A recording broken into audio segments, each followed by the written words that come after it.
Hi guys, ನಿನ್ನೆ ಕ್ಲಾಸಲ್ಲಿ ಈ ರೀತಿ ಹೇಳ್ಕೊಟ್ಟಿದ್ದೆ. ಇವತ್ತು ಕ್ಲಾಸಲ್ಲಿ ಈ ರೀತಿ ಲೋಡಿಂಗ್ ಸ್ಟಿಚ್ ಮತ್ತು ಬಾಲ್ ಚೈನ್, ಸ್ಟೋನ್ ಚೈನ್ ಮತ್ತು ಮೂರನ್ನು ಸೇರಿಸಿ ಅಟ್ಯಾಚ್ ಮಾಡೋದನ್ನು ಹೇಳ್ಕೊಡ್ತಾ ಇದ್ದೀನಿ. ಪೂರ್ತಿ ವಿಡಿಯೋ ಸ್ಕಿಪ್ ಮಾಡದೆ ನೋಡಿ, ಯಾಕೆಂದರೆ ಇದನ್ನು ಅಟ್ಯಾಚ್ ಮಾಡುವಾಗ ತುಂಬ ಕೇರ್ಫುಲ್ ಆಗಿ ಮಾಡಬೇಕು. ಯಾವ ರೀತಿ ಯಾವ ನಂಬರಲ್ಲಿ ಇಟ್ಕೊಂಡು ಹಾಕಿದ್ರೆ ನೀಟಾಗಿ ಬರುತ್ತೆ ಅನ್ನೋದನ್ನು ಹೇಳಿದ್ದೀನಿ. ವಿಡಿಯೋನ ಸ್ಕಿಪ್ ಮಾಡದೆ ಕೊನೆ ತನಕ ನೋಡಿ. ಹಾಗೆಯೇ ಇಷ್ಟ ಆದರೆ ಲೈಕ್ ಮಾಡೋದು, ಕಮೆಂಟ್ ಮಾಡೋದನ್ನು ಮರಿಬೇಡಿ.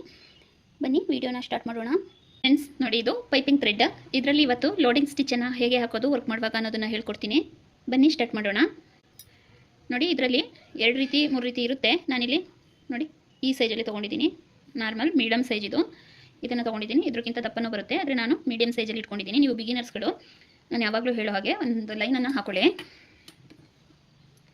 ನೋಡಿ, ಈ ರೀತಿ ಒಂದು ಲೈನನ್ನು ಹಾಕೊಳ್ಳಿ. ಏಕೆಂದರೆ ನಿಮ್ಗೆ ಈಗಲೇ ಸ್ಟ್ರೈಟ್ ಹಾಕೊಳ್ಳೋದಕ್ಕೆ ಬರದೇ ಇರೋದ್ರಿಂದ ಆ ರೀತಿ ಒಂದು ಲೈನನ್ನು ಹಾಕ್ಕೊಂಡು ನೋಡಿ, ಇದನ್ನು ಯಾವ ರೀತಿ ನಿಧಾನವಾಗಿ ಮೂವ್ ಮಾಡಬೇಕು ಅನ್ನೋದನ್ನು ಹೇಳ್ಕೊಡ್ತೀನಿ. ಈ ರೀತಿ ಕೈ ಜೋಪಾನ ಈಗ ತಾನೇ ಕಲಿತಾ ಇರ್ತೀರಿ, ಅಷ್ಟು ಇದಿರೋದಿಲ್ಲ. ನೋಡಿ, ಈ ರೀತಿ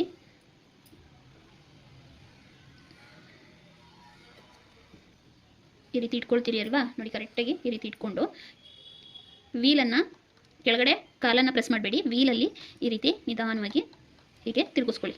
ನೀವು ಸ್ಟಾರ್ಟಿಂಗ್ ಪಾಯಿಂಟ್ ಈಗ ತಾನೇ ಕಲಿತಿರೋರಿಗೆ ಈ ಮೆಥಡ್ ಹೇಳ್ಕೊಡ್ತಿರೋದು ನಾನು.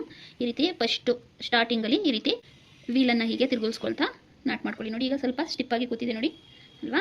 ಈಗ ಈ ರೀತಿ ಇಟ್ಕೊಂಡು ದೂರ ಅಂದರೆ ಪಕ್ಕ ಹಾಕೊಳ್ಳೋಕೆ ಹೋಗಬೇಡಿ. ದೂರ ನೋಡಿ, 2ನೇ ನಂಬರಲ್ಲಿ ಇಟ್ಟಿರ್ತೀನಿ ಈಗ ನಾನು.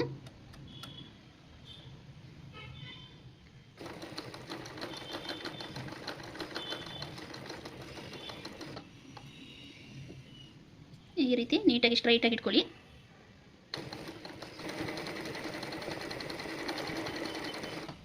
ಇದನ್ನು 2ವರೆಗೆ ನೀವು ಸೆಟ್ ಮಾಡಿ ಇಟ್ಕೋಬೇಕು.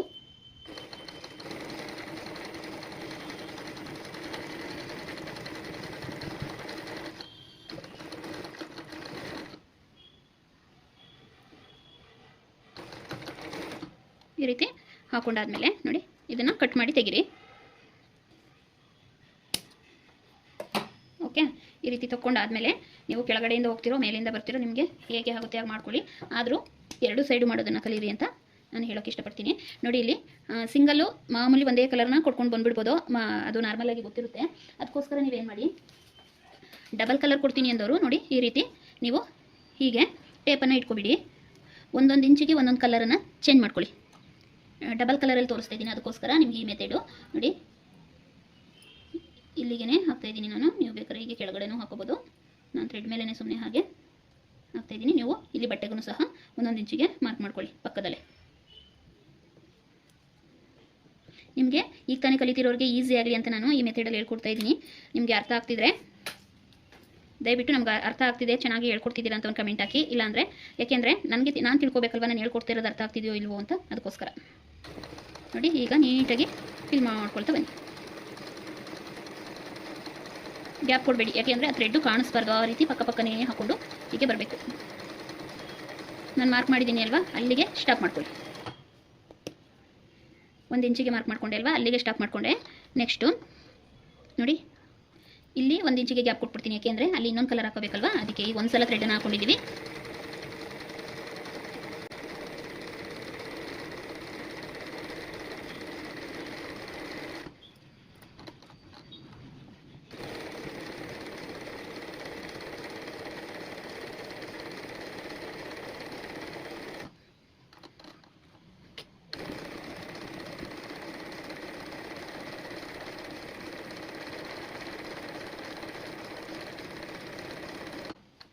ನೋಡಿದ್ರಾ, ಕಾಣಿಸ್ತಿದೆ ಅಲ್ವಾ. ನೋಡಿ, ಈ ರೀತಿ ಹಾಕೊಳ್ಳಿ. ಇಲ್ಲಿ ವೈಟ್ ಏನು ಕಾಣಿಸ್ತಿದೆ, ಅಲ್ಲಿಗೀಗ ಇನ್ನೊಂದು ಕಲರನ್ನು ನಾವು ಹಾಕೋಬೇಕು. ಇದನ್ನು ಈ ಥ್ರೆಡನ್ನು ತೆಗೆದು ಈಗ ನೆಕ್ಸ್ಟು ಬೇರೆ ಕಲರನ್ನು ಹಾಕ್ಕೊಳ್ತೀನಿ.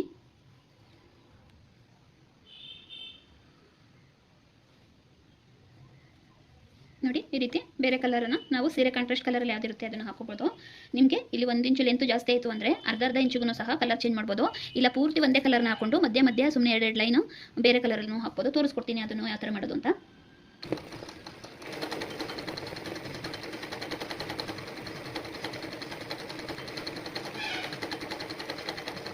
ನೋಡಿ, ಇಲ್ಲಿ ಕರೆಕ್ಟಾಗಿ 2ವರೆಗೆ ನಿಲ್ಲಿಸ್ಕೊಳ್ಳಿ. ಕರೆಕ್ಟಾಗಿ 2ವರೆಗೆ ನಿಲ್ಲಿಸ್ಕೊಂಡ್ರೆ ನೀಟಾಗಿ ಫಿಲ್ ಮಾಡ್ಕೊಂಡು ಬನ್ನಿ.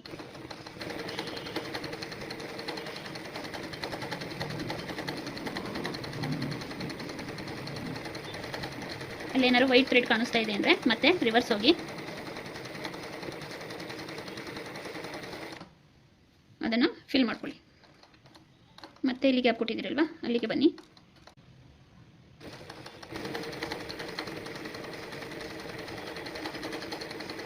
ನೋಡ್ಕೊಳ್ಳಿ ಅಲ್ಲಿ ಯಾವ ರೀತಿ ಸ್ಟಿಚ್ ಟೈಟ್ ಆಗ್ತಿದೆಯೋ ಲೂಸ್ ಆಗ್ತಿದೆಯೋ ನೋಡಿಕೊಂಡು 2, 2.5 ಅಥವಾ 3ಕ್ಕೆ ನಿಲ್ಲಿಸ್ಕೊಂಡು ಈ ರೀತಿ ಹಾಕೋಬೇಕಾಗುತ್ತೆ. ನಾನು ಸ್ವಲ್ಪ ಅಲ್ಲಿ ಹಿಡ್ದಾಗ ಆಗ್ತಾಯಿದೆ ಅಂತ 3ಕ್ಕೆ ಮಾಡ್ಕೊಳ್ತಾ ಇದ್ದೀನಿ ಇಲ್ಲಿ ಕಾಲಲ್ಲಿ.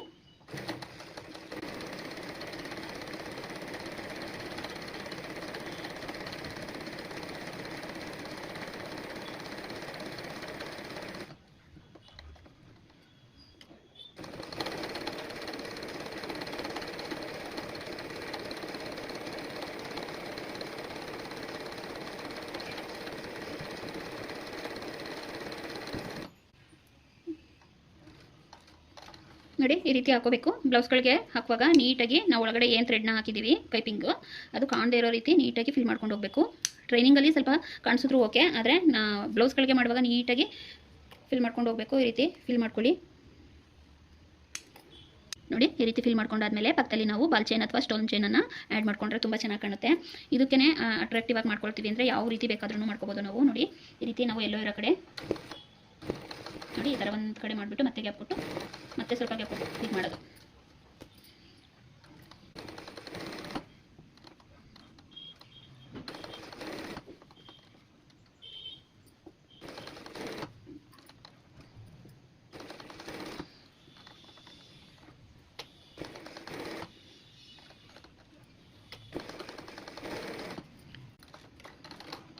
ಇದೆಲ್ಲ ಇಲ್ಲಿ ಚೆನ್ನಾಗಿ ಕಾಣ್ತಿದ್ರು ಬ್ಲೌಸಿಗೆ ವರ್ಕ್ ಮಾಡಿ ಮಾಡ್ಕೊಂಡಾಗ ತುಂಬ ಚೆನ್ನಾಗಿ ಕಾಣುತ್ತೆ. ಈ ಥರ ತೆಗೆದುಬಿಡಿ ಎಕ್ಸ್ಟ್ರಾ ಥ್ರೆಡ್ ಎಲ್ಲ. ಇಲ್ಲಿ ಗೋಲ್ಡ್ ಜರಿ ಥ್ರೆಡ್ ಎಲ್ಲ ಹಾಕಿದ್ರೆ ತುಂಬ ಚೆನ್ನಾಗಿ ಕಾಣುತ್ತೆ. ನೋಡಿ ಈ ಥರ ಎಕ್ಸ್ಟ್ರಾ ಈ ರೀತಿ ಎಲ್ಲ ಬಂದಿದ್ರೆ ಕಟ್ ಮಾಡಿ ತೆಗೆದುಬಿಡಬೇಕು.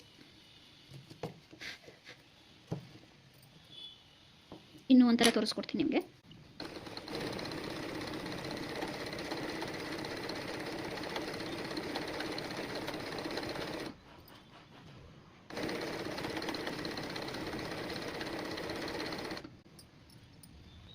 ನೋಡಿ ಇದು ಒಂದೇ ಕಲರಲ್ಲಿ ಪೂರ್ತಿ ಸ್ಟ್ರೈಟ್ ಲೈನಲ್ಲಿ ಫಿಲ್ ಮಾಡ್ಕೊಂಡು ಹೋಗಬೇಕು.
ನೋಡಿ ಈ ರೀತಿ ಒಂದೇ ಕಲರಲ್ಲಿ ಹಾಕೊಳ್ಳಿ. ನೆಕ್ಸ್ಟ್ ತೋರಿಸ್ಕೊಡ್ತೀನಿ.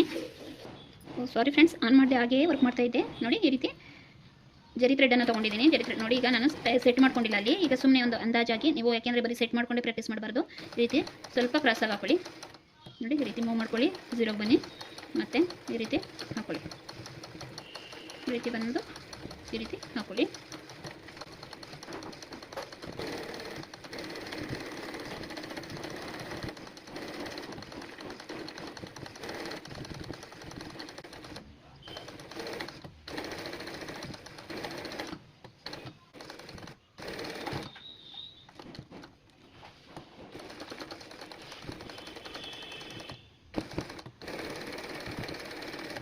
ನೋಡಿ ಒಂದೇ ಕಲರನ್ನು ಹಾಕೊಂಡು ನಾವು ಅದ್ರ ಮೇಲೆ ಜರಿ ಥ್ರೆಡ್ಡಿಂದನೂ ಹಾಕೋಬೋದು, ಇಲ್ಲ ಇನ್ನೊಂದು ಕಲರಲ್ಲೂ ಹಾಕೋಬೋದು. ಪಕ್ಕ ಪಕ್ಕ ಬೇಕಾದರೆ ಹಾಕೊಳ್ಳಿ, ಇನ್ನೂ ಸ್ವಲ್ಪ ಪಕ್ಕ ಬೇಕು ಅಂದರೂ ಹಾಕೋಬೋದು, ಸ್ವಲ್ಪ ಸ್ವಲ್ಪ ದೂರ ಇರಲಿ ಅಂದ್ರೂ ಹಾಕೋಬೋದು. ಈ ರೀತಿ ಹಾಕೊಂಡು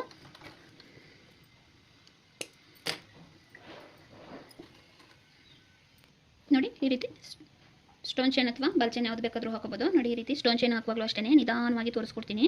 ಈ ರೀತಿ ಇದನ್ನು ಅಷ್ಟೇ ಸ್ಟಾರ್ಟಿಂಗು ನೀವು ಈ ರೀತಿ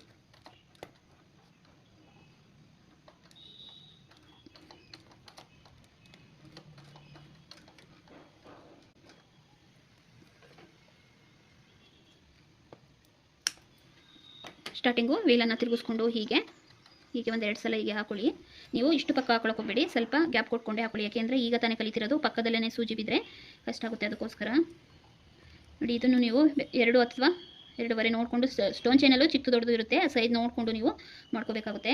ಇದನ್ನು ಹಾಕುವಾಗ ಆದಷ್ಟು ನೀವು ಇದನ್ನು ಸ್ಟೋನ್ ಚೈನ್ ಯಾವಾಗಲೂ ಅಟ್ಯಾಚ್ ಮಾಡುವಾಗ ಸ್ವಲ್ಪ ಹೀಗೆ ಸ್ಟ್ರೈಟಾಗಿ ಹೀಗೆ ಇಟ್ಕೋಬೇಕು. ಲೂಸ್ ಬಿಟ್ಟರೆ ಅಲ್ಲಿ ಹಾಕೋಕ್ಕೆ ಸರಿ ಬರೋಲ್ಲ. ಈಗ ನಾವು ಸುಮ್ಮನೆ ಹಿಂಗೆ ಇಟ್ಕೊಂಡ್ರೆ ಪಕ್ಕನೇ ಆಗುತ್ತೆ ಅದು, ಹಾಗಾಗಿ ಸ್ಟಿಚ್ ಬೀಳೋಕ್ಕೆ ತೊಂದರೆ ಆಗುತ್ತೆ. ಹಾಗಾಗಿ ಸ್ವಲ್ಪ ಈಗ ಎಳೆದಿಟ್ಕೊಂಡ್ರೆ ಅಲ್ಲಿ ಗ್ಯಾಪ್ಗಳು ನೀಟಾಗಿ ಕಾಣಿಸುತ್ತೆ, ಆಗ ಥ್ರೆಡ್ಡು ಅಲ್ಲಿ ಬೀಳೋಕ್ಕೆ ಸರಿ ಆಗುತ್ತೆ. ಸ್ವಲ್ಪ ಸ್ಟ್ರೈಟಾಗಿ ಎಳೆದಿಟ್ಕೊಂಡು ಸ್ವಲ್ಪ ಹೀಗೆ ಗ್ಯಾಪ್ ಕೊಟ್ಕೊಂಡು ಹಾಕಿ ನೀವು ದೂರ, ಆಮೇಲೆ ಕಲ್ತಾದ್ಮೇಲೆ ಹೀಗೆ ಪಕ್ಕಕ್ಕೆ ಹಾಕೊಳ್ಳಿರಿ.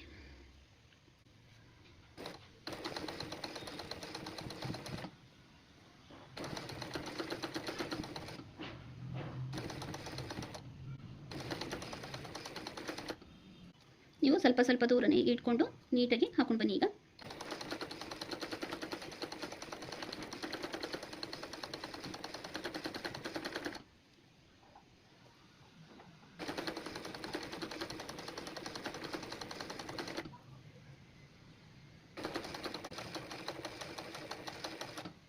ಈ ರೀತಿ ಹಾಕಬೇಕು. ಅಕಸ್ಮಾತು ಸ್ಟಾರ್ಟಿಂಗು ಕಟ್ಟಾಗುತ್ತೆ, ಯಾಕೆಂದರೆ ಸೂಜಿ ಅದ್ರ ಮೇಲೆ ಬೀಳೋದ್ರಿಂದ ಸ್ಟಾರ್ಟಿಂಗ್ ಪಾಯಿಂಟಲ್ಲಿ ಕಟ್ಟಾಗುತ್ತೆ. ಕಟ್ಟಾದರೆ ಟೆನ್ಷನ್ ತೊಗೋಬೇಡಿ, ಮತ್ತೆ ಅದ್ರ ಪಕ್ಕದಲ್ಲೇ ಇಟ್ಕೊಂಡು ವೀಲನ್ನು ತಿರುಗಿಸ್ಕೊಂಡು ಅಲ್ಲಿಂದನೇ ಅಟ್ಯಾಚ್ ಹಾಕೋ ಬನ್ನಿ. ನೋಡಿ, ನಿಮಗೆ ತೋರಿಸ್ತೀನಿ. ನೋಡಿ, ಇದು ಪಕ್ಕದಲ್ಲೇ ಹಾಕಿದ್ದೀನಿ, ಇಲ್ಲಿ ಸ್ವಲ್ಪ ಗ್ಯಾಪ್ ಕೊಟ್ಟಿದ್ದೀನಿ, ನೋಡಿದ್ರಾ? ಈ ರೀತಿ ಪಕ್ಕದಲ್ಲೇ ಹಾಕ್ಕೊಂಡ್ರೆ ತುಂಬ ಚೆನ್ನಾಗಿ ಬರುತ್ತೆ. ಈ ರೀತಿ ಸ್ಟೋನ್ ಚೈನನ್ನು ಅಟ್ಯಾಚ್ ಮಾಡಬೇಕು. ಹೀಗೆ ನಿಲ್ಲಿಸ್ಕೊಳ್ಳಿ, 2.5 ನಿಲ್ಲಿಸ್ಕೊಂಡ್ರೆ ನೀಟಾಗಿ ಕೂರುತ್ತೆ. ನಿಧಾನವಾಗಿ ಮಾಡ್ಕೊಂಡು ಬನ್ನಿ. ಸ್ಟೋನ್ ಚೈನನ್ನು ಹಾಕೋದಾಯಿತು. ಇಲ್ಲಿಗೆ ಬಾಲ್ ಚೈನ್ ಅಟ್ಯಾಚ್ ಮಾಡೋದನ್ನ ತೋರಿಸ್ಬಿಡ್ತೀನಿ ಇವತ್ತು ಕ್ಲಾಸಲ್ಲಿ. ಬಾಲ್ ಚೈನು ಮತ್ತು ಸ್ಟೋನ್ ಚೈನನ್ನು ಆದಷ್ಟು ಜರಿ ಥ್ರೆಡ್ಡಲ್ಲಿ ಹಾಕಿ, ಏಕೆಂದರೆ ಅದು ನೀಟಾಗಿ ಚೆನ್ನಾಗಿ ಕಾಣುತ್ತೆ. ಏಕೆಂದರೆ ಅದು ಗೋಲ್ಡ್ ಇರೋದ್ರಿಂದ, ಇದು ಗೋಲ್ಡ್ ಕಲರ್ ಇರುತ್ತೆ ಅಲ್ವಾ, ಸೇಮ್ ಯಾವುದು ಕಾಪರ್ ಹಾಕಿದ್ರೆ ಕಾಪರ್ ಕಲರು, ಗೋಲ್ಡ್ ಹಾಕಿದ್ರೆ ಗೋಲ್ಡ್ ಕಲರ್ ಜರಿ ಥ್ರೆಡ್ಡಲ್ಲಿ ಹಾಕಿ. ನೋಡಿ, ಈ ರೀತಿ ಸ್ಟಾರ್ಟಿಂಗು ವೀಲನ್ನು ತಿರುಗಿಸ್ಕೊಂಡು ನೀವು ಮಾಡಿಕೊಂಡು ಇದನ್ನು ಅಷ್ಟೇ ಈ ರೀತಿ ಹೀಗೆ ಸ್ವಲ್ಪ ದೂರಕ್ಕೆ ಹೀಗೆ ಎಳೆದು ಇಟ್ಕೊಳ್ಳಿ. ಹೀಗೆ ನೀಟಾಗಿ ಕಣ್ಣು ಕರೆಕ್ಟಾಗಿ ಅಲ್ಲೇ ಇಟ್ಕೊಂಡು ನೋಡ್ಕೋಬೇಕು, ಸೂಜಿ ಹೇಗೆ ಬೀಳ್ತಾ ಇದೆ ನೋಡಿಕೊಂಡು ನಾವೀಗೆ ಮೂವ್ ಮಾಡ್ಕೊಂಡು ಹೋಗಬೇಕು. ಇದಕ್ಕೆ 2ರಲ್ಲಿ ಇಟ್ಕೊಂಡ್ರೆ ಸಾಕು.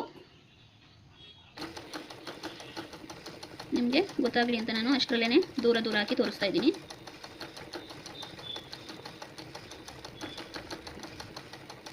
ಕಲಿಯುವಾಗ ಈಗ 2.5 ಇಟ್ಕೊಂಡು ನೀವು ಈ ರೀತಿ ಸ್ಟಿಚ್ ಅನ್ನೋದನ್ನು ಮಾಡ್ಕೊಳ್ಳಿ.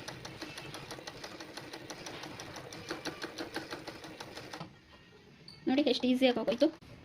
ನೋಡಿ, ನೀವು ಒಟ್ಟಿಗೆ ನೆಕ್ಕಿಗೆ ಹಾಕ್ತೀವಿ ಅಂದರೆ ಈ ರೀತಿ ಸ್ಟೋನ್ ಚೈನ್ ಬಾಲ್ ಚೈನನ್ನು ಒಟ್ಟಿಗೆನೂ ಸಹ ಹಾಕೋಬೋದು. ಈ ರೀತಿ ಇಟ್ಕೊಂಡು ನೋಡಿ ತೋರಿಸ್ತೀನಿ. ಈಗ ನೋಡಿ, ನಾನು ಮೇಲೆ ಕಟ್ ಮಾಡ್ಕೊಂಡೇ ಹೀಗೆ ವೀಲನ್ನು ತಿರುಗಿಸ್ಕೊಳ್ತಾ ಹೀಗೆ ಹಾಕ್ಕೊಳ್ತಾ ಇದ್ದೀನಿ. ಈ ರೀತಿ ಕೈ ಜೋಪಾನ, ಕೈ ಮೇಲೆ ಸೂಜಿ ಬಿದ್ದರೆ ತುಂಬ ಎಫೆಕ್ಟ್ ಇದೆ ಇದು. ಈ ರೀತಿ ನೋಡ್ಕೊಂಡು ನಿಧಾನವಾಗಿ ಎಡ್ಜನ್ನು ಕೂರಿಸ್ಕೊಂಡು ಆಮೇಲೆ ಹೀಗೆ 3 ನೀಟಾಗಿ ಸೇರಿಸಿ ಇಟ್ಕೋಬೇಕು. ಹೀಗೆ ಒಟ್ಟಿಗೆ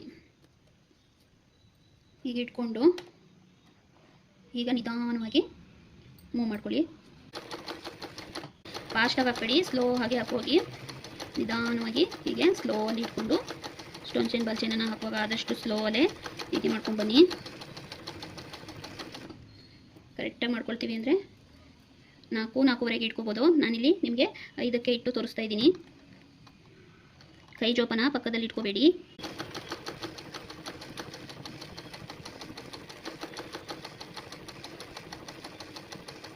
ಈ ರೀತಿ ಮಾಡಿಕೊಂಡ್ರೆ ಆಯಿತು.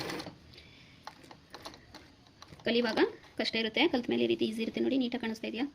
ನೋಡಿ, ಎಷ್ಟು ನೀಟಾಗಿ ಬಂದಿದೆ. ಹೀಗೆ 3 ಸೇರಿಸಿ ಒಟ್ಟಿಗೆ ಹಾಕ್ತೀವಿ ಅಂತಂದರೆ ನೀವು 5ರಲ್ಲಿ ಇಟ್ಕೊಂಡು ಹಾಕಿ ಆರಾಮಾಗಿ ಹಾಕ್ಬೋದು. ಇಲ್ಲಾಂದರೆ ಸ್ಕಿಪ್ ಮಾಡಬೇಡಿ. ಹಾಗೆ 1 ನಿಮಿಷ ನಿಮ್ಗೇನಾದರೂ ಸ್ಟೋನ್ ಚೈನ್ ಬಾಲ್ ಚೈನು ನೋಡಿ ಹಾಕೋದಕ್ಕೆ ಕಷ್ಟ ಆಗ್ತಿದೆ ಅಂದರೆ, ಹೀಗೆ ಸ್ಟಾರ್ಟಿಂಗಿಂದನೇ ಕಷ್ಟ ಆಗುತ್ತೆ ನಮಗೆ ಅಟ್ಯಾಚ್ ಮಾಡ್ಕೊಳ್ಳೋಕ್ಕೆ ಅನ್ನೋದಾದರೆ 1-2-3 ಚೈನನ್ನು ಬಿಟ್ಟು ಅಟ್ಯಾಚ್ ಮಾಡ್ಕೊಂಡು ಹೋಗಿ. ಇಲ್ಲ ಅದನ್ನು ಕಷ್ಟ ಆಗುತ್ತೆ, ನಮಗೆ ಹೆದರಿಕೆ ಆಗ್ತಾ ಇದೆ ಕೈ ಕೊಡೋದಕ್ಕೆ ಅನ್ನೋದಾದರೆ ಏನು ಮಾಡಿ ಗೊತ್ತಾ? ಈ ರೀತಿ ಗ್ಲೂ ಇರುತ್ತೆ ಅಲ್ವಾ, ಈ ಗ್ಲೂವನ್ನು ಸ್ವಲ್ಪ ಜಾಸ್ತಿ ಹಾಕ್ಬಾರ್ದು, ಯಾಕೆಂದರೆ ಗ್ಲೂ ಬಿದ್ದ ಕಡೆ ಸ್ಟಿಚ್ ಬೀಳಲ್ಲ. ಸುಮ್ಮನೆ ಒಂದು ಸ್ವಲ್ಪ ಪಾಯಿಂಟು ಅದು ಇಷ್ಟು ಹಾಕೊಳ್ಳಿ. ಹೀಗೆ ಸ್ವಲ್ಪ ಹಾಕೋಬೇಕು, ಜಾಸ್ತಿ ಹಾಕ್ಕೊಂಡ್ರೆ ಸ್ಟಿಚ್ ಬೀಳೋ ಜಾಗದಲ್ಲಿ ಗಮ್ ಕೂತ್ಕೊಂಡ್ರೆ ಸ್ಟಿಚ್ ಬೀಳೋದಿಲ್ಲ. ಅದಕ್ಕೋಸ್ಕರ ನೋಡಿ, ಬೇಕು ಅಂದರೆ ಈ ರೀತಿ ಗ್ಲೂನ ಹಾಕಿ ಸ್ಟಾರ್ಟಿಂಗು ಈ ರೀತಿ ಅಟ್ಯಾಚ್ ಮಾಡ್ಕೊಳ್ಳಿ. ಈ ರೀತಿ ಮತ್ತು ಈ ಕಡೆ ಒಂದು ಹಾಕೊಳ್ಳಿ. ನೋಡಿ, ಈ ರೀತಿ ಈ ಕಡೆನೂ ಸೇರಿಸಿ ಹೀಗೆ ಹಾಕ್ಕೊಳ್ಳಿ. ಹಾಕ್ಬಿಟ್ಟು ಒಂದು 5 ನಿಮಿಷ ಬಿಡಿ, ಡ್ರೈ ಆಗುತ್ತೆ. ಅದು ಡ್ರೈ ಆದಮೇಲೆ ಆಗ ಅಲ್ಲಿ ಗಮ್ಮು ಕಚ್ಕೊಂಡಿರೋದ್ರಿಂದ ಹಾಗೆ ಕೂತಿರುತ್ತೆ ಅಲ್ವಾ, ಆಗಬೇಕಾದ್ರೆ ನೀವು ನೋಡಿ ಈ ರೀತಿ ಹೀಗೆ ಜರಿ ಥ್ರೆಡ್ಡನ್ನು ಹೀಗೆ ಇಟ್ಕೊಂಡು ವೀಲನ್ನು ಹೇಳ್ತಾ ಇದ್ದೀನಿ, ಕಾಲಲ್ಲಿ ತಿರುಗಿಸ್ಕೋಬೇಡಿ. ಸ್ಟಾರ್ಟಿಂಗ್ ಪಾಯಿಂಟ್ ಇದು ಮಾಡ್ತಿರೋರು ಈ ರೀತಿ ವೀಲನ್ನು ತಿರುಗಿಸ್ಕೊಂಡು ಹೀಗೆ ಫಸ್ಟು ಸ್ಟಾರ್ಟಿಂಗು ಹಾಕ್ಕೊಂಡು ಆಮೇಲೆ ಮೂವ್ ಮಾಡ್ಕೊ 5ರಲ್ಲಿ ನಿಲ್ಲಿಸ್ಕೊಂಡು 3 ಒಟ್ಟಿಗೆ ಹಾಕ್ತೀನಿ ಅಂದಾಗ 5ರಲ್ಲಿ ನಿಲ್ಲಿಸ್ಕೊಂಡು ನಿಧಾನವಾಗಿ ಆದಷ್ಟು ಮಿಷನ್ನ ಸ್ಲೋ ಆಗಿ ಇಟ್ಕೊಳ್ಳಿ. ನಾನು ಇಲ್ಲಿ ಹಾಕ್ತಿಲ್ಲ, ಸುಮ್ಮನೆ ವೇಸ್ಟ್ ಆಗುತ್ತೆ ಫ್ರೆಂಡ್ಸ್. ನಿಧಾನವಾಗಿ ಆ ರೀತಿ ಮೂವ್ ಮಾಡ್ಕೊ ಬನ್ನಿ. 3 ಹಾಕ್ತೀನಿ ಅಂದಾಗ 4:15 ಅಥವಾ 5ಕ್ಕೆ ನಿಲ್ಲಿಸ್ಕೊಳ್ಳಿ. ಒಂದೇ ಹಾಕ್ತೀನಿ ಅಂದಾಗ ನೀವು 2 ಅಥವಾ 2:15ರಲ್ಲಿ ನಿಲ್ಲಿಸ್ಕೊಂಡು ಹಾಕಿ. ಯಾಕೆಂದರೆ ಆಮೇಲೆ ನೀವು ಚಿಕ್ಕದಾಗಿ ಹಾಕೋಬೋದು, ಯಾಕೆಂದರೆ ಕೈ ಮೇಲೆ ಬೀಳೋ ಚಾನ್ಸಸ್ ಇರುತ್ತೆ. ಈಗ ತಾನೇ ಕಲಿತಾ ಇರ್ತೀರಿ ಅಲ್ವಾ, ಅದಕ್ಕೋಸ್ಕರ ಜರಿ ಥ್ರೆಡ್ಡನ್ನೇ ಬಳಸಿ ನೀಟಾಗಿ ಹಾಕಿ. ನೋಡಿ ಈ ರೀತಿ ಒಟ್ಟಿಗೆ ಗ್ಯಾಪ್ ಕೊಡ್ದಾಗೆ ಬರಬೇಕು. ಇಲ್ಲಿ ಹಾಕುವಾಗ ಏನಾದರೂ ಕಟ್ಟಾಯಿತು ಅಂತ ಅಂದರೆ ಮತ್ತೆ ಅಲ್ಲಿಂದನೇ ಅಟ್ಯಾಚ್ ಮಾಡಿಕೊಂಡು ನಿಧಾನವಾಗಿ ಹಾಕೊಂಡು ಬನ್ನಿ. ನೋಡಿ ಈ ಕ್ಲಾಸ್ ನಿಮಗೆ ಅರ್ಥ ಆಯಿತು ಅಂದ್ಕೊಂಡಿದ್ದೀನಿ. ಆದಷ್ಟು ಪ್ರಾಕ್ಟೀಸ್ ಮಾಡಿ. ಸ್ಟೋನ್ ಚೈನ್ ಮತ್ತು ಬಾಲ್ ಚೈನ್ ಹಾಕುವಾಗ ತುಂಬ ಕಷ್ಟ ಆಗುತ್ತೆ ಮತ್ತು ಭಯನೂ ಆಗುತ್ತೆ.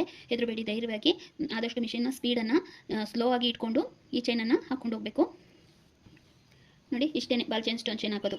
ತುಂಬ ಕಷ್ಟ ಇರುತ್ತೆ ಫ್ರೆಂಡ್ಸ್, ಆದ್ರೂ ನಮ್ಮ ಕೈಲಿ ಆಗದಿರೋದೇನೂ ಇಲ್ಲ. ನಾನೇ ಕಲ್ತಿದ್ದೀನಿ ಅಂದಮೇಲೆ ನೀವು ಕಲಿಯೋದೇನು ಕಷ್ಟ ಅಲ್ಲ. ನಾವು ಕಲಿಬೇಕು ಅಂತ ಆಸೆ ಪಟ್ಟು ಬಂದಿದ್ದೀವಿ ಅಂದಮೇಲೆ ಕಲಿತೀವಿ ಕಷ್ಟ ಆದ್ರೂ ಅಲ್ವಾ. ಅದಕ್ಕೋಸ್ಕರ ಈ ರೀತಿ ನೀವು ನೀಟಾಗಿ ಪ್ರಾಕ್ಟೀಸ್ ಮಾಡಿ ಕಲಿತೀರಾ. ನಿಮ್ಮ ಮೇಲೆ ನೀವು ಭರವಸೆನ ಬಿಡಬೇಡಿ. ಓಕೆ ಫ್ರೆಂಡ್ಸ್, ನೆಕ್ಸ್ಟ್ ಕ್ಲಾಸಲ್ಲಿ ನಿಮ್ಮ ಜೊತೆ ಮೀಟ್ ಆಗ್ತೀನಿ. ಅಲ್ಲಿವರೆಗೂ ಚೈನ್ ಸ್ಟೈನ್ ಮತ್ತು ಬಾಲ್ ಚೈನನ್ನು ಚೆನ್ನಾಗಿ ನೀವು ಟ್ರೈನಿಂಗನ್ನು ಮಾಡಿಕೊಂಡು ಕಲ್ತ್ಕೊಳ್ಳಿ. ಹಾಗೆ ಸೂಜಿ ಮೇಲೆ ಗಮನ ಇರಲಿ. ಜೋಪಾನವಾಗಿ ಈ ಸ್ಟಿಚ್ಚನ್ನು ಹಾಕುವಾಗ ಆದಷ್ಟು ಕೈ ಜೋಪಾನವಾಗಿ ಇಟ್ಕೊಂಡು ಹಾಕಿ. Okay bye, take care friends.